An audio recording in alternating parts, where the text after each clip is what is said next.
3 new schools in Horry County will open their doors in less than a week. Teachers are busy setting up classrooms and learning about the new technology the buildings will have to offer. News 13's Lucas Lalonde met with teachers at the new Ten Oaks Middle School in Carolina Forest to see how the transition is going. My first thoughts were this is not a traditional school. Large collaborative areas are built into the modern design of the building. 7th grade math teacher Sarah Leppert says the open space is a big change from traditional buildings. Other middle schools in the county are more block wall, less open, more defined hallways, and this is just a very large open concept. Glass windows have replaced traditional walls and natural light fills classrooms. I really like our lighting system because we don't have to even have the light on for it to be bright enough in the classroom to be able to see whatever you're working on. Teacher Marcia Hewley says touchscreen smartboards will let teachers interact with students in new ways. The kids can interact. They can come up and they can tap it, and it's just totally interactive. Hewley says the classroom layouts will also help students learn. It's student-centered,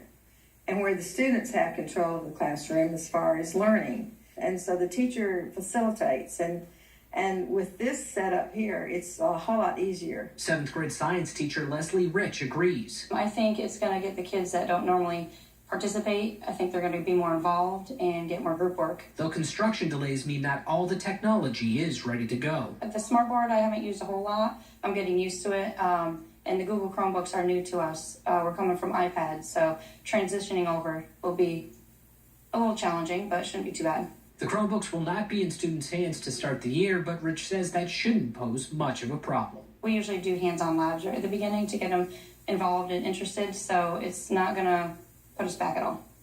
That was News 13's Lucas Lalonde reporting. Ten Oaks Middle School, along with all Horry County schools, will open next Wednesday, August 23rd. For the latest in back to school, you can head on over to WBTW.com.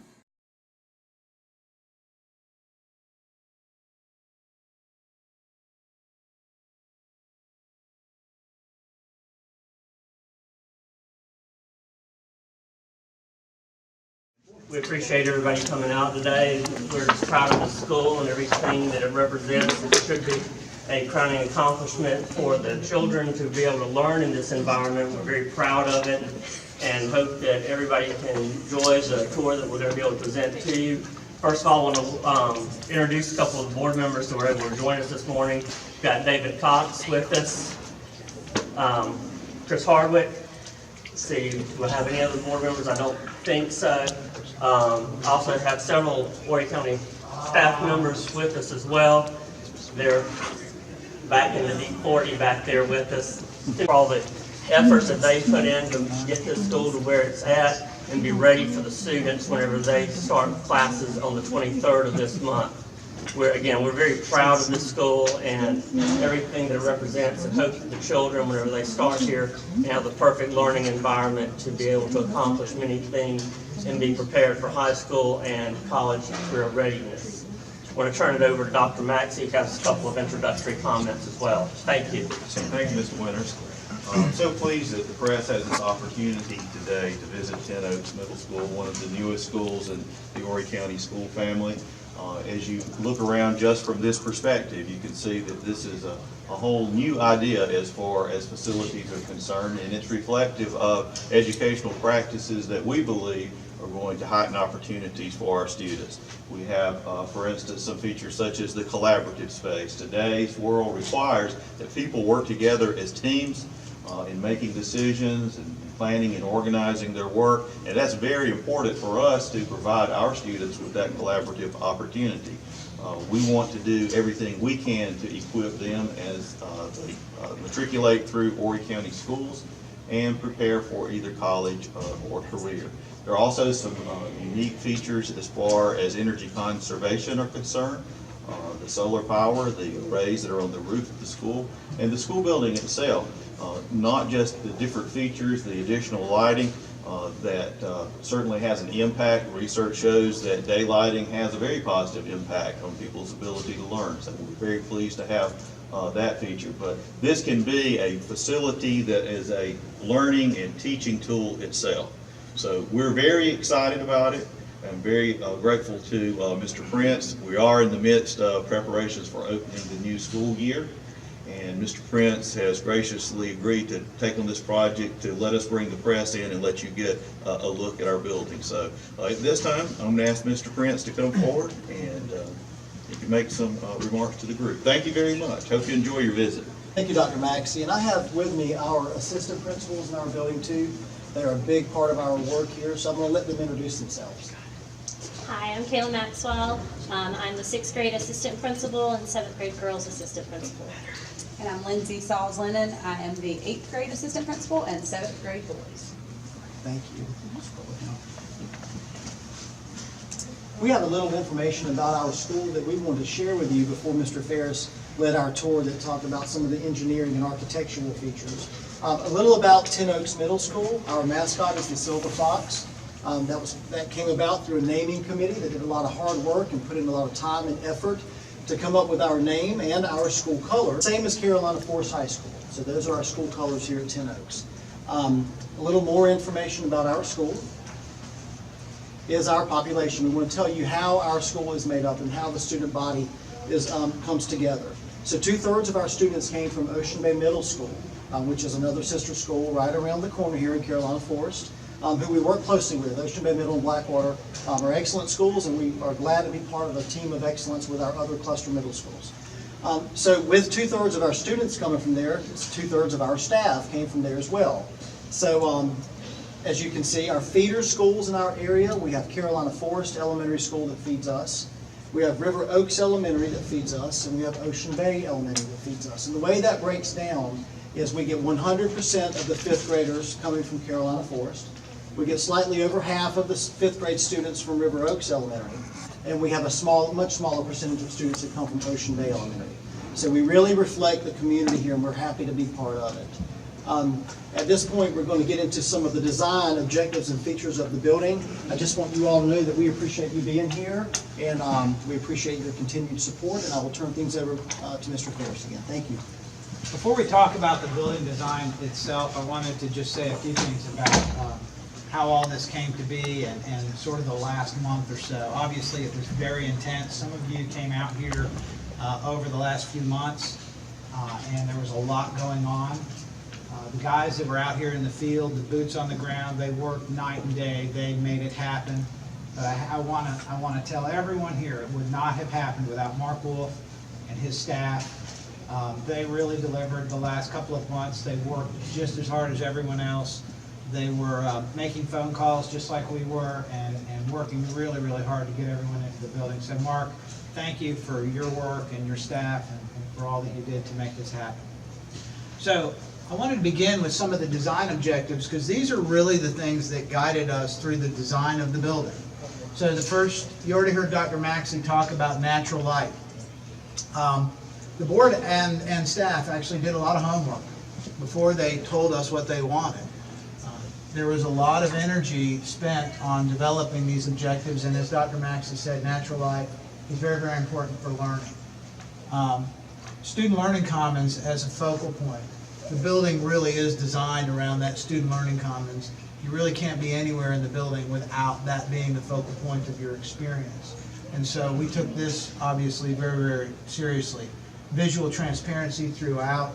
When you have a building that's open like this, teachers have to be able to see what's going on. So if there are students working in the classroom and out here in the collaboration area and in that student commons, teachers need to be able to see what's going on. So this is a way for them to see it and secure the building, understand what students are doing at all times. Controlled building access, obviously that's very, very important. The building is designed around a basic principle that says if you want to eliminate bad things in the built environment, you have to eliminate the places in which those things occur. And it starts with the entrance to the building, controlling the entrance. The main entrance is the focal point, obviously because we want visitors to know where to go. That's really important. But it's also very important that we draw people into that focal point because that if we don't do that and it's not clear where people go, visitors to the campus could spread out around the campus. So we want to draw them into that single point entrance. Outdoor learning spaces, you'll notice on the outside of the building, off of the dining area and off the ends of the building, there are places outdoor classrooms, if you will, for students to learn.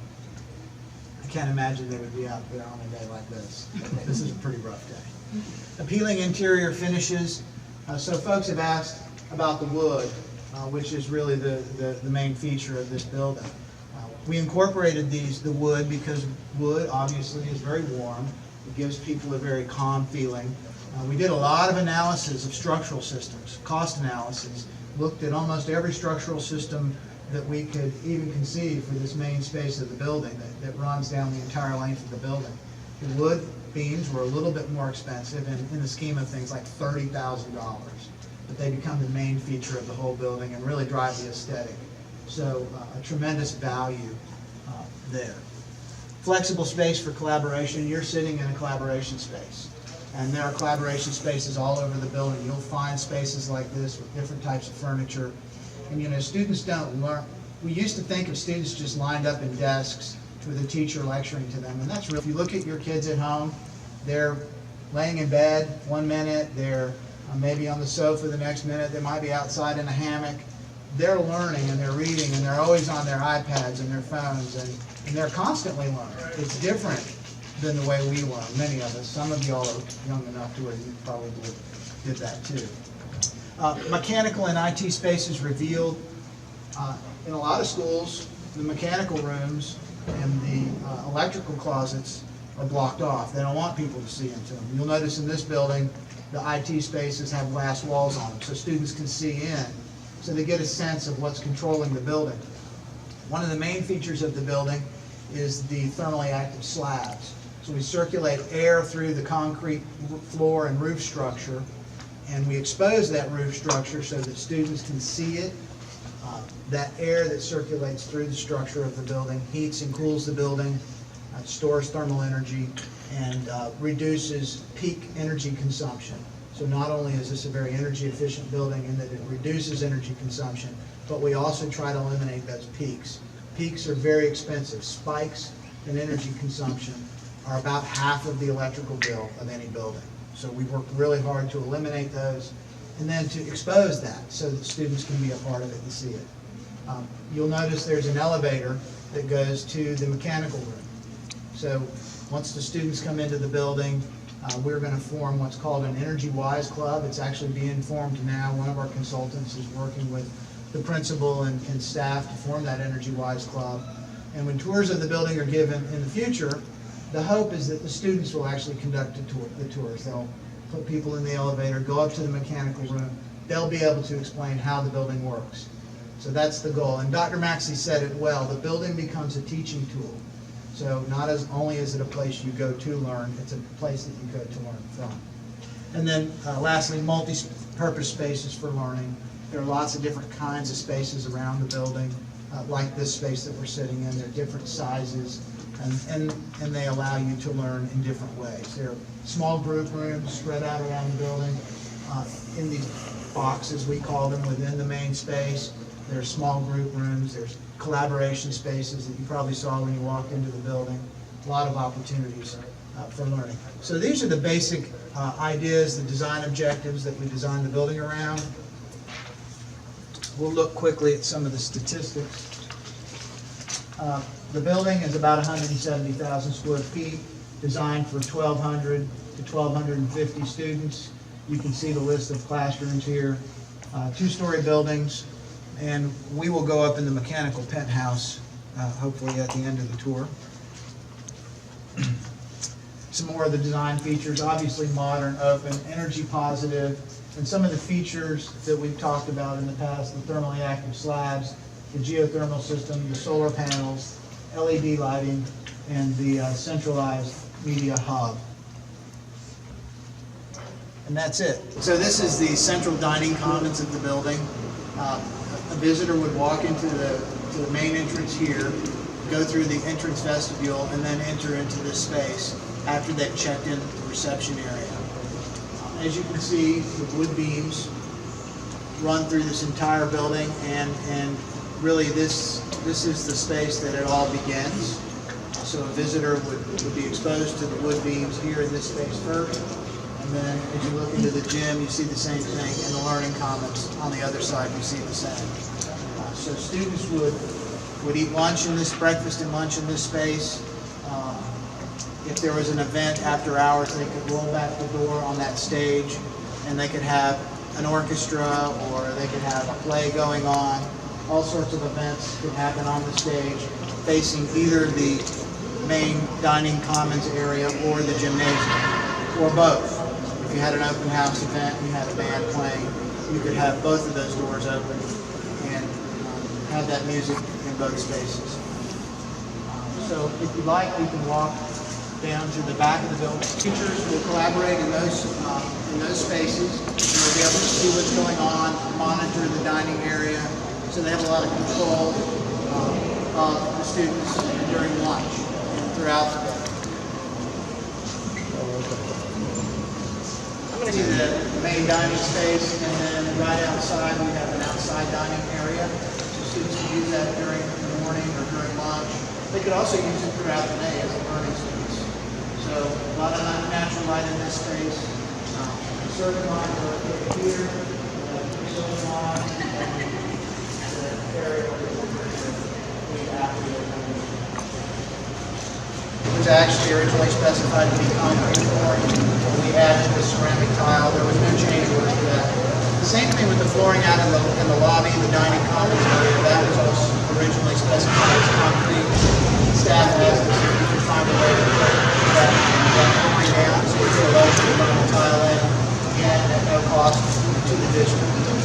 Someone had asked a question about the light fixtures. How do you change light fixtures when they're so high? Obviously, the only way to do that is with a lift. But the unique feature of this building is that it does have LED lighting. LED lighting generally lasts about 15 years, so you shouldn't have to change the light bulbs any more than every 15 years. Very sophisticated lighting that can go from being completely turned off and dimmed at just about every level to a very, very bright light. And we have a teacher here that's going to demonstrate for us. So you want to turn the lighting up so they can see how it works. Turn it down first.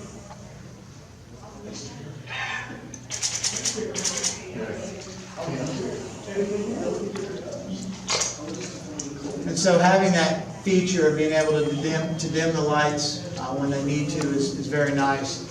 Some of the other features of this space are, of course, acoustical panels around the walls, the glass walls. Of course, lots of big windows, let a lot of natural light in.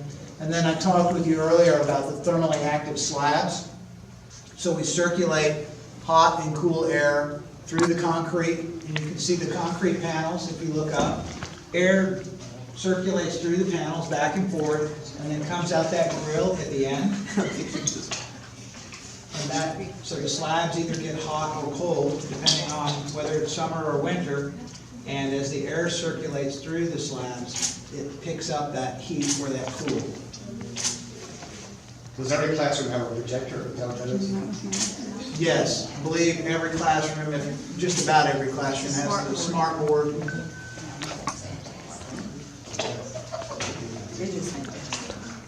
Any other questions about the classroom? Obviously, the furniture is very flexible. It's designed so that it can be organized in groups like it is here, or smaller groups there, or individually, so students could work individually or in different size groups. And that's very important from a flexibility standpoint in education today. The building is really organized around this space. The idea, as I said earlier, is that students can be working in a classroom, they could be working in the collaboration areas, or out here. If they're on the second floor, on one of these balcony collaboration areas, and they need resources, they can run down either of the steps here, right into the space, get what they need, and go back upstairs and continue working in their groups. So it's designed to be very flexible. It's all about the students. Again, a student-centered learning environment. Any questions about this space? There is Wi-Fi throughout the building. You'll see the little Wi-Fi devices on the wall throughout the building. So students will have iPads, laptops, and they'll be able to access the internet at any point in the building. Yes, they are. Most of the furniture is portable and can be moved. We got a question earlier about the future of books. Some people think that books are we're not gonna have as many books in libraries or in schools at some point. And that may be the case. I don't know where that's headed, but if they need to move these bookshelves, if they don't need this many books in the media center and the learning commons, they can move them. Same thing goes for all of the furniture in the building. It's all flexible and movable. One of the unique features of this building is the principal and assistant principal offices out in the space. So that's what these rooms are in this glass box, and the reason it's glass is they need to be able to see. They need some privacy, but they also need to see into this space. And when they're in there, the students will know they're there, and it'll change behaviors. So a lot of this building is designed around that basic idea. So if you can see what's going on and students know you can see what's going on, they'll tend to behave differently. There are also in these boxes, we call them, some of the special needs classrooms. And they're very flexible. They can change with time. The programs change every time. The entire building all the time to be able to be flexible and change as the needs change.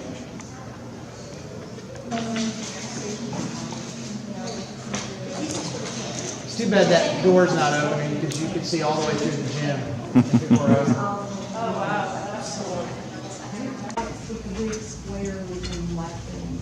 With a lift, but it's only every 15 years because they're LED. The last 15 years? They're supposed to last 15 years. They're actually warranted. Wow. So they should last a little longer. Wouldn't it be kind of hard to bust these windows though? It would be, but if you were a fireman and you had a hammer, and you had a choice, break a window or cut a hole in a 12-inch thick, 14-inch thick concrete slab. Break a window. It's a lot easier to break a window than to cut a hole in a slab, which is what the firemen often do, is they cut a hole in the roof because they don't have windows like this, right? So they end up having to cut a hole in the roof, and sometimes the roof collapses when they do that. So this is really actually a much safer strategy for them to get into the building and for them to release smoke out of the building. If a fire alarm is on, is all this shut off? It does. Actually, the fire alarm can shut it off, or the fire department can shut it off. There are control switches in the back of the building. So the firemen train on the building, the ones that serve this building, but if a new fireman were to come to this building, there's a sign out on the street that says FACP in the rear of the building. He goes to the rear of the building, and all that he needs to shut off is there. He can shut it all off, and then they can fight the fire. Huh. Will these burn? They're aluminum, so if they got hot enough, they'd burn. But remember, the roof of this building is a 12 to 14-inch thick concrete slab. So the odds of fire getting to this roof are very, very slim. Do you adjust these based upon the direction of the sun? Or are they stationary? They're stationary. We could do tracking solar panels, but they take up a lot more room, and they are a lot more expensive. How much do all these cost? The solar panels total are about $1 million, and they save about $170,000 a year. So, a 5 to 7 year payback. How much does each one cost, like one of these squares? So that's a good question, Christian. I don't. So there's over 2,000 of them. Divided by $1 million, but that $1 million includes the inverters and the installation and the wiring and everything. Are there 2,000 solar panels in each school or this one? Well, the elementary school is a little smaller, so it's going to have a little less, and also Socastee Middle School is a little smaller, so it has a little bit less. I think they're 2,100, and call it 2,100 solar panels. St. James is the same as this. And Myrtle Beach is the same too.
weather was obviously one of those major reasons. We had a hurricane during the period of the project. There was a lot of rain. We also had some things that were added to our contract, like the road out in front of the building. That's a major scope change that added some time to the contract. And any other delays that were added had to do with inspections.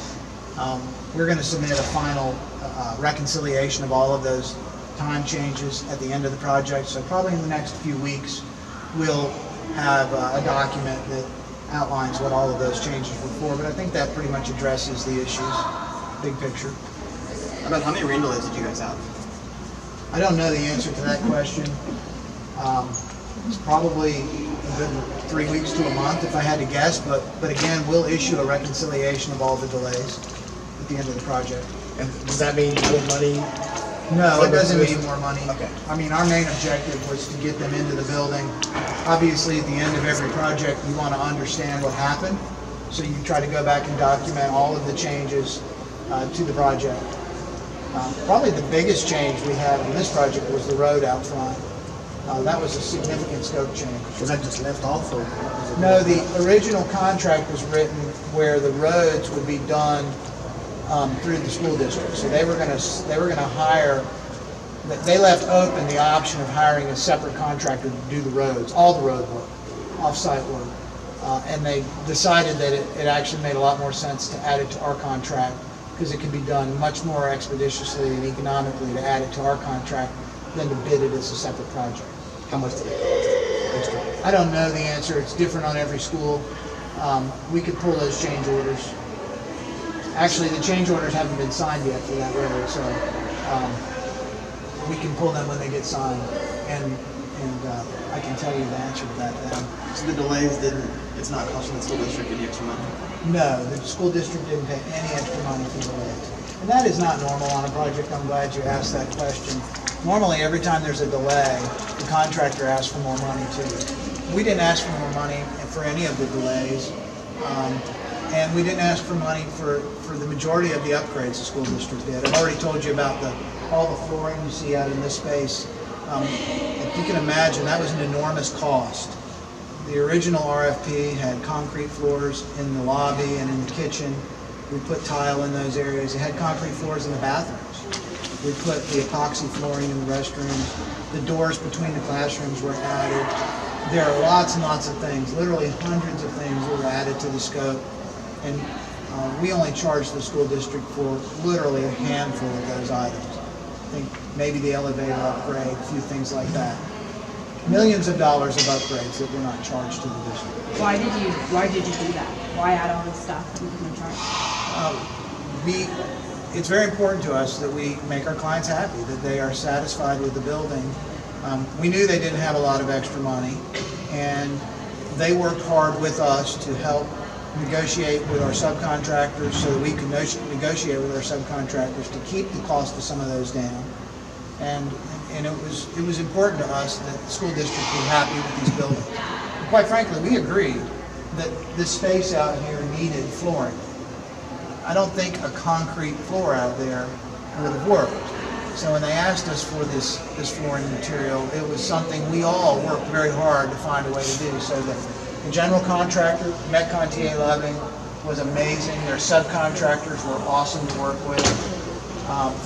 They don't get much glory in this process, but those guys were unbelievable. All of them. The subcontractors, you can't say enough positive about it. I mean, as with every project, you're going to have problems with a few of them, but they were great, by and large, great to work with. Who was the one that was making all the decisions, putting forth the initiative to have some of these upgrades and changes? Well, the school district was asking for them, obviously, and then ultimately myself and our contractor, Metcon TA Loving, had to make the decision to do that.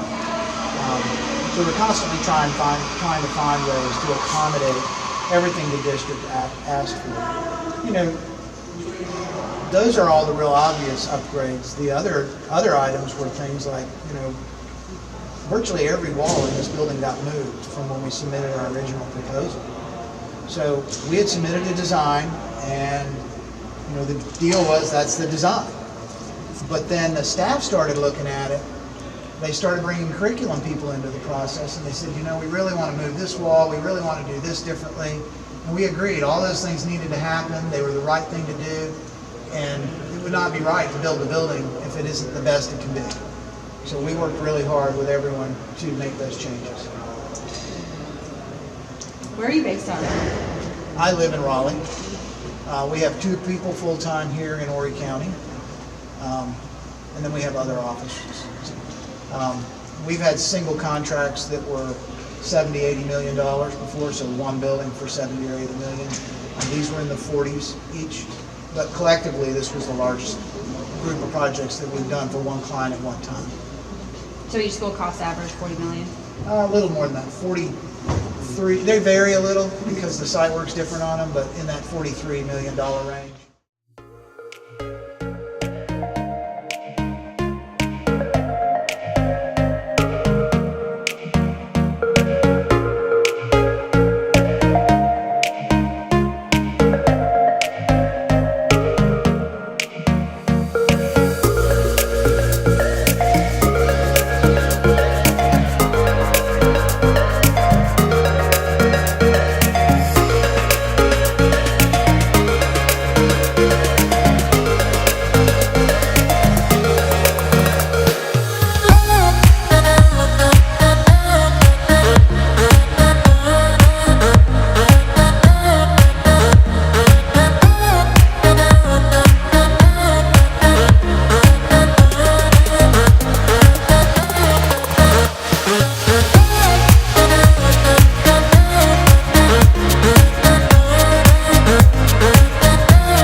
Facilities in Horry County Schools. Want to just say thank you to all the staff that have come out to start preparing the school for the children to be able to have this great new learning environment to learn in. Appreciate everything that they have done. So again, the greatest new facility that we have in Horry County Schools, the learning environments that they'll be able to learn in and prepare themselves for their future as middle school students and high school students, and eventually be college and career ready. It's a shining accomplishment that we've been able to provide to them, and just can't say enough about the teachers and staff that we have here that are going to be able to prepare them for their future. I want to turn it over to our superintendent, Dr. Maxey, but first also introduce Chris Hardwick, one of our other board members that are here with us today, and also the other staff members we have from Horry County Schools. Dr. Maxey. Welcome to our second school this morning. As you look around, you see some similar features, a lot of access as far as lighting is concerned. And of course, this school also has the energy positive features, and the school will serve as a teaching tool as well as a place to homeschool. One of the things that strikes me as I walk around is that the environment is not only aesthetically pleasing, it's soothing, and there's just something about it that's attractive, that makes you want to relax, and I can see that this is going to be an excellent learning environment. Also, as I have walked around this morning talking with teachers, there is an incredible degree of excitement, and what does my heart well is several of them said, I can't wait until the students see it. They're going to love it. So we're glad that you're able to take part in this tour, and we're going to get started here in just a few minutes. I welcome you all to our new home. We are beyond blessed to be in this building. We are so very, very excited to have our kids come and see this wonderful place that they get to call home. We want to thank the school board, and we want to thank the district office for giving us this opportunity, but most importantly for our kids to have this opportunity. We will put this to good use. Our kids will put this to good use. This is day 3 for us. So as you are touring and checking things out, I want to just have a big shout out to my staff, because they've been here the last 2 days for countless hours, setting up their classrooms, wandering through the school. We're amazed, so if we're amazed, we know our students are going to be amazed. So welcome to our home, and welcome to this beautiful place. And again, thank you to the school board, thank you to the district office for providing it for us. I'm going to just go over a few things before we get started with the tour. I'm not going to repeat everything we talked about at the last project. This building is designed around all of those same ideas. So transparency, learning commons as the focal point of the building. Obviously, this is an elementary school. The scale is very different. It's sized for elementary school students, and hopefully you can feel that as you walk around the building. It's a smaller building, so it houses a smaller number of students. It's only about 120,000 square feet compared to the 170,000 square foot building that you were just in. So it's very different from a scale standpoint. Again, all of the ideas and concepts are very similar. Main entrance is here. You'll notice there is a multi-purpose room on the far end of the building, so that would have a separate entrance for after-hours use. So parking is kind of oriented more towards that end, but kind of in the middle between the two. That's probably one of the main differences between this school from a site standpoint and the other school we were just in. So we'll just take a quick tour around the building. Probably not take as much time as the last one. Probably won't go up on the roof here. I think we got enough of the roof for the last one. And then I'll answer any questions that you've got either as we go around or afterwards. So why don't we go ahead and start walking down this way. We can kind of extend the classroom out. The technology in the building is amazing.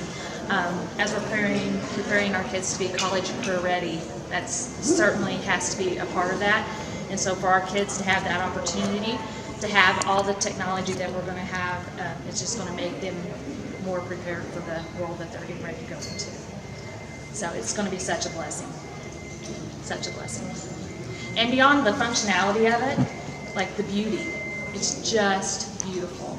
And so for our kids to have the opportunity to be in a beautiful place while they're preparing themselves for their future is a huge blessing. How many students do you have? We have, we're right at 800. Technologies. Yeah. And that's pretty awesome when you think about elementary school students beginning to understand building science and how buildings work and the solar panels and energy conservation. So these kids will grow up, go to the middle school, do the same thing, go on to probably do great things. There was that pretty cool story you told me before about the girl who now wants to go into science and study the solar panels. Yeah. Yeah, y'all probably heard that story, most of the people here, but at one of our other projects there was an existing elementary school we did, and the principal, we did it like 12 years ago. The principal asked one of the little girls what she wanted to be when she grew up. And she said, well, my mother and my grandmother both work at the House of Rayford, which is a turkey house. And she said, so I guess I'm going to work there. And then we were building this new energy positive middle school. And while we were under construction, the House of Rayford closed down. And then the principal and the little girl both moved to the middle school. And the principal said to the little girl one day, the House of Rayford's closed, what do you want to be when you grow up? And she said, I want to be an engineer, I'm going to design solar panels.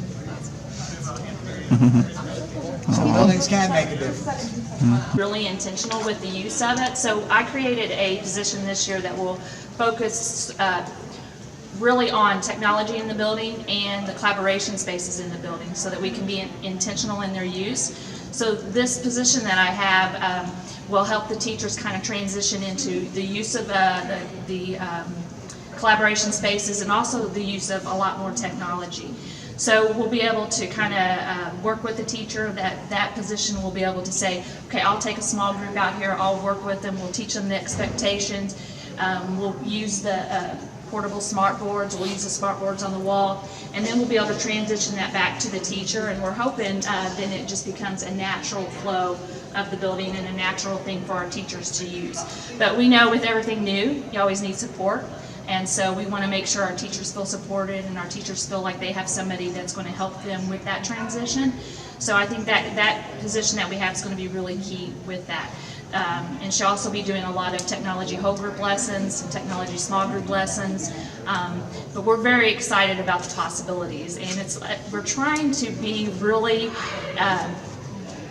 going in and doing things new. We don't want to do the same things we've always been doing with this space.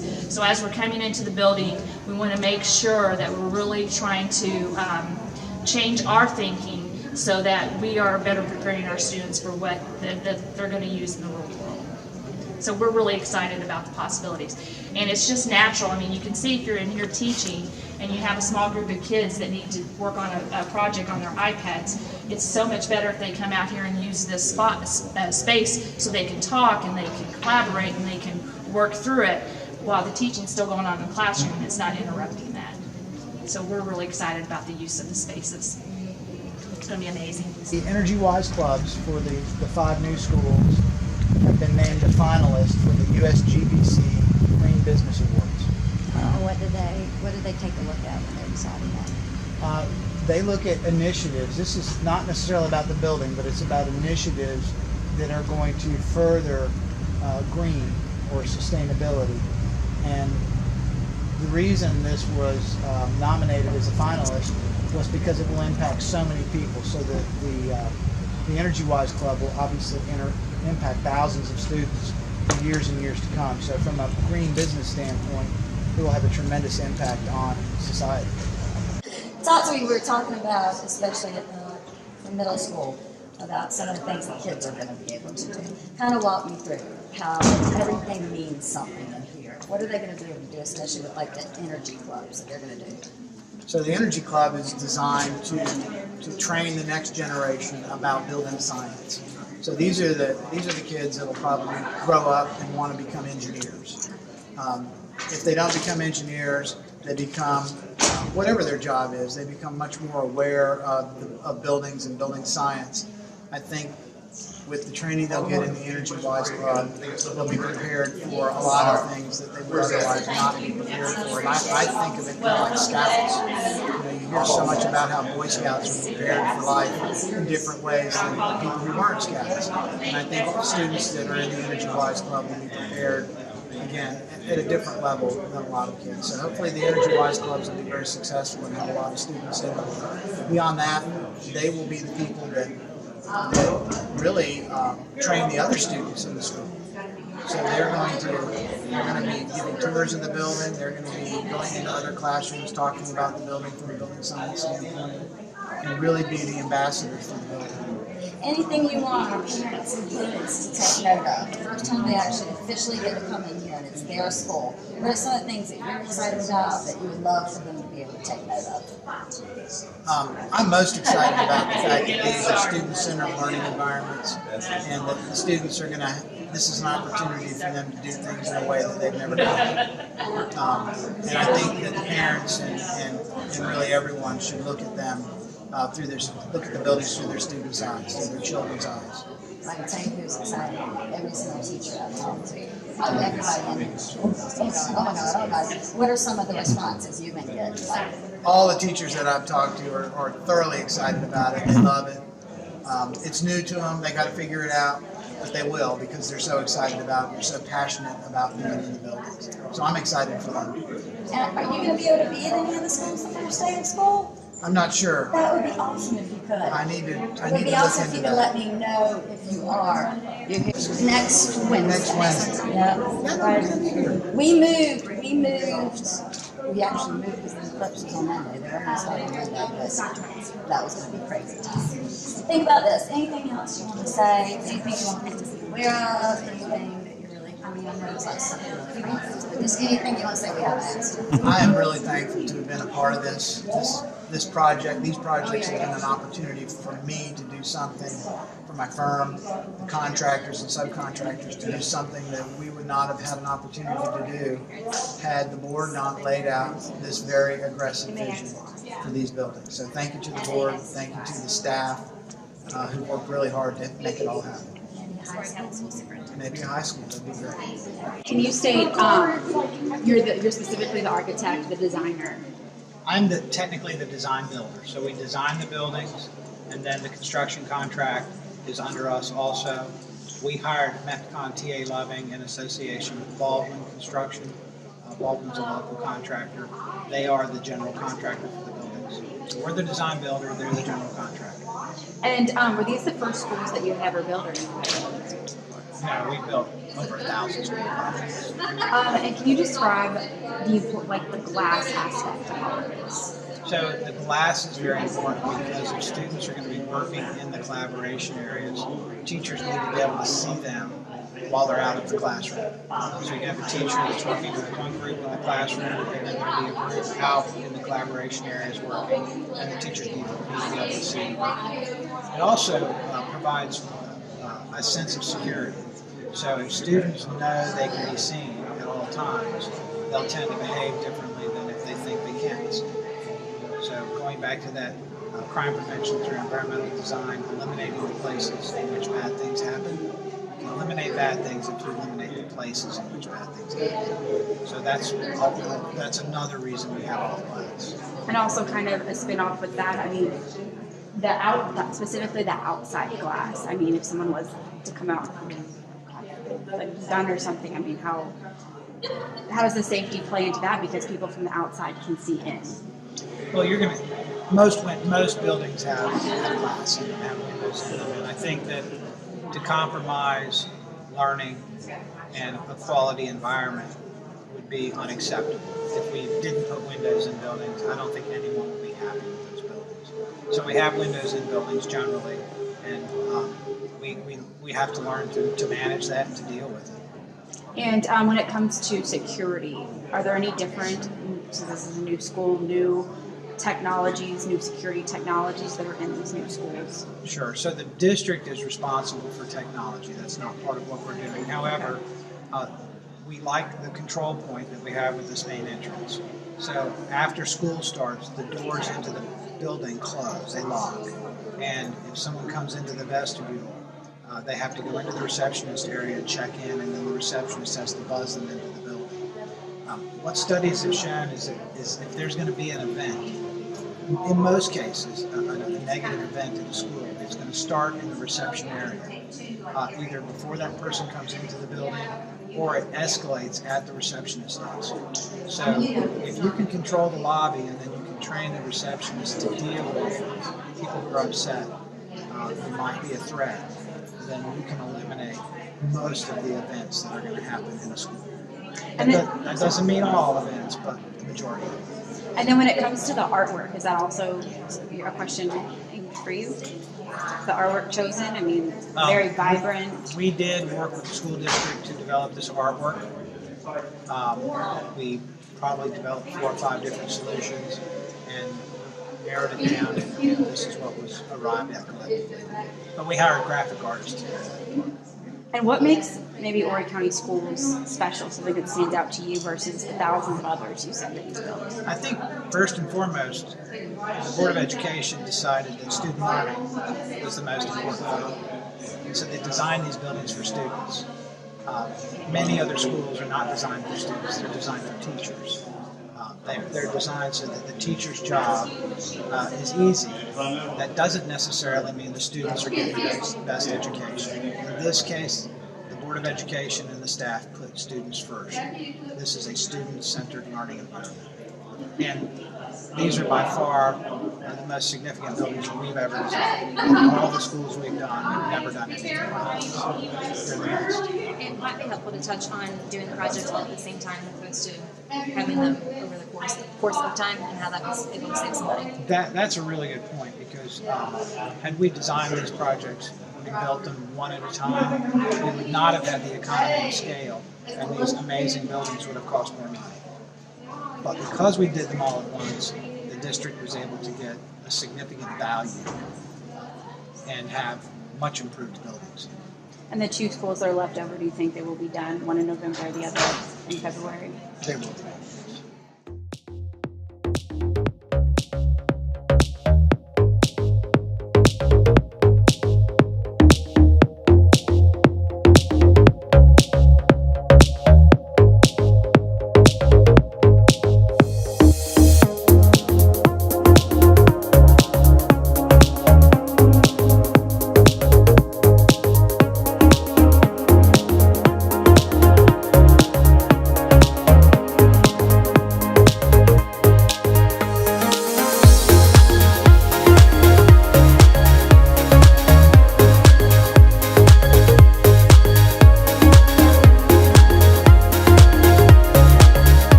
And joining us at the brand new facility, St. James Intermediate. It looks absolutely gorgeous. I would especially like to applaud First Floor and the staff and the district office for all their hard work in making this happen. I think it's going to be an outstanding opportunity for all the children, and this is certainly an environment where you're conditioned to learn in.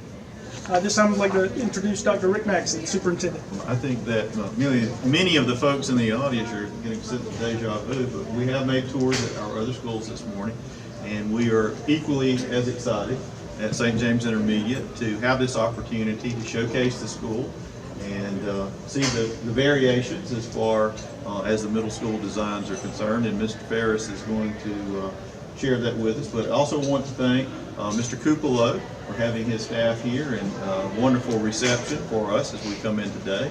And I think you're going to share a little bit about the school before we get started. Of course, certainly. Thank you. First, I want to thank Dr. Maxey, the Chief Officers, Executive Cabinet, and the Board of Ed for fulfilling a dream of mine. It's been a dream of mine to open up a new building, and not many people get to say they fulfilled a dream in life, so I truly appreciate that opportunity to do so here at the Intermediate School. We are unique in that we are a grade 5-6 model. There's not many across South Carolina, so we are a model that's new to Horry County as well. And as I told the staff, we are going to make history, and tradition starts here with this magnificent facility we have. It's an awesome building. Ms. Alyssa Blossom, Mr. Jed Hester, our assistant principals, we've been working hard to get ready for our students to arrive. That's why we build school students to arrive on next Wednesday. Yeah, 23rd. So they'll tell you a little bit about the school as well. Enrollment projection here is about 831 students. Built for 1,200, so we have plenty of room for growth. Approximately 387 fifth graders and 444 sixth graders, what we're expecting to see. Wise, we're going to have both the 5th grade elementary model and the 6th grade middle school model. So we'll be following our HCS curriculum for both the elementary models and the middle school. So it will be a little bit different. Our 5th grade side is the orange side, and our 6th grade side is on the green side. So we kind of split them up that way rather than doing floors. I was meeting with the staff the other day, and you look at the design of the building. I was thinking about learning today versus learning when I was a child. When we went home, if we want to extend our learning and take it beyond the 4 walls of a classroom, it was Encyclopedia Britannica. I chose not often to go to that show. My brother did read all the pages of them. I chose not to. And then you think about learning today with our students and how automatically they take learning beyond walls.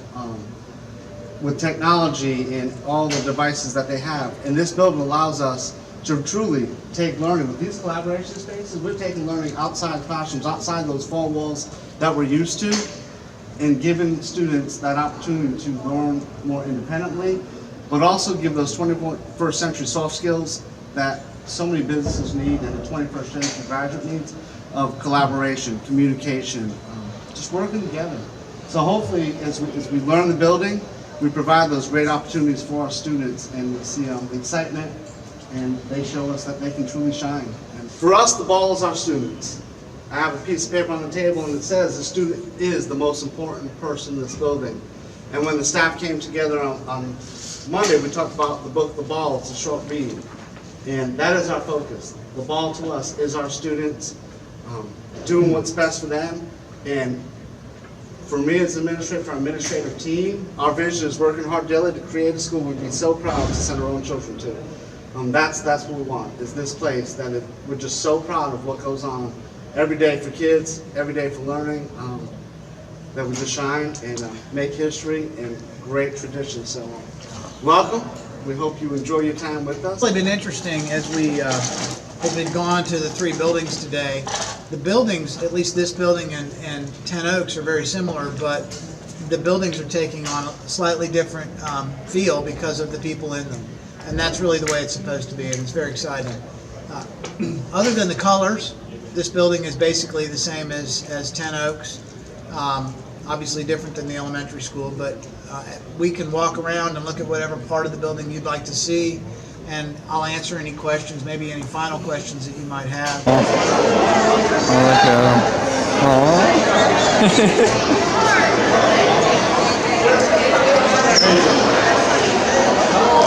Wow, look at him. got excited in me.